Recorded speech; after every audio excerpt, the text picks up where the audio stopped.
jasná figura vyplývajúca z blokovej štruktúry urbanistického návrhu je podporená monomateriálovým riešením fasády v keramickom obklade a zároveň sme sa snažili do projektu doniesť aj vyššiu mieru detailov v remeselnom spracovaní jednotlivých prvkov, či už na fasáde, v interiéri a podobne.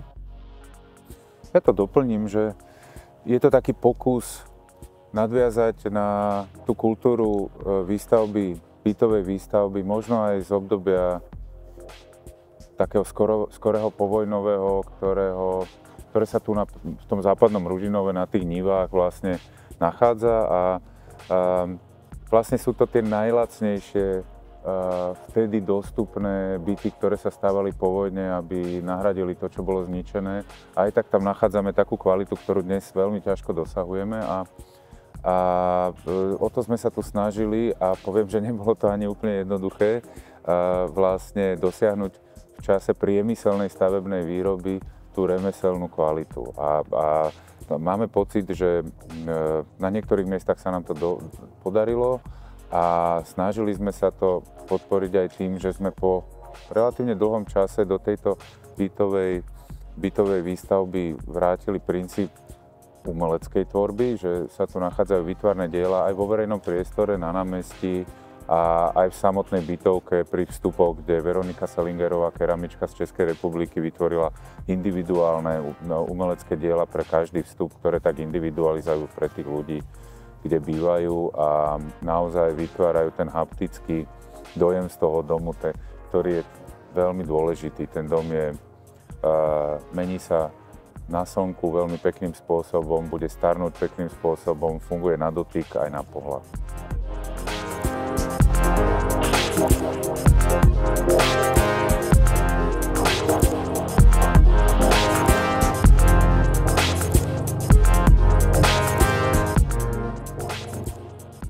Je to dom, ktorý má pre mňa kúzlo v rôznych kalibrovaných vzdialenostiach. S tým dom, ktorý vlastne odhaluje pomaly nejaké veci, keď sa k nemu približujem. To znamená, keď sa približujem tomu baráku, tak vidím rozevlátú šticu, nekľudnú rímsu so stabilným spodkom. Keď idem bližšie, všimnem si fasádu jemne dráždivú, ktorá vyjavuje detaily. Keď príjem bližšie, vidím jasne orientované vstupy s artovými výrobkami, ktoré to celé ochuťujú, zamiešajú. Idem dovnútra, vidím dokončené interiéry, veľmi príjemné, intimné. Je to v podstate ako monoblok, ktorý veľmi kontextuálne vníma svoje okolie, čiže je to objekt pokorný k svojmu okoliu. Vidím vzťah k bulváru Košickej, kde sa fasáda, myslím, východná sa ustupuje, vzniká lobby, ktoré je plné už dneska živého komerčného ducha. A potom je tam vnútroblok, ktorý má severné svetlo. Myslím, že tu by som sa zastavil, keby som mal niekde nad čím sa zamyslieť, čo mi úplne nepasuje, tak je to vlastne hmota zakliatá do celibátu bloku, ktorý vlastne neumožňuje aktívnemu slnečnému svetlu dostatočne prekresliť v pomerne veľmi bohatú plastickú fasádu. Tá monochronosť, ktorá je veľmi inšpirujúca, veľmi príjemná, zdôrazňuje vlastne plasticitu tých vertikálneho nariasenia. Vo vnútri bloku pôsobí trošku mdlo, ale to je jediný kás, ktorý sa mi na tomto baráku našiel.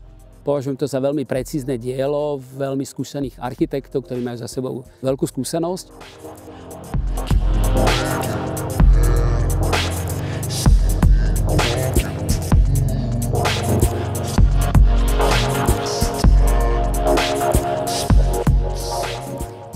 V 60. ročníku ceny Dušana Jurkoviča sme v prvom kole z prihlásených 26 diel.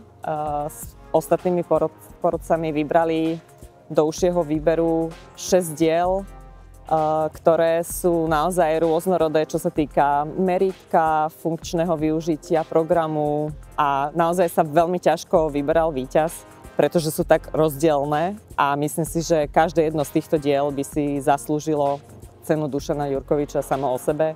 Svojou rôznorodosťou vlastne začínajú u drobnej architektúry, ktorou je Kalvária, pokračujeme cez hájovňu, krásny komunitný objekt. Máme tam 2 rodinné domy, čo je vždy veľmi ťažké zadanie pre architekta. Pokračujeme cez veľký rezidenčný komerčný development a vlastne končíme na námestí Slobody v Bratislave, čo je zároveň aj rekonštrukciou, takže naozaj sa tam jedná o veľmi veľký rozpal, čo sa týka architektonického zadania.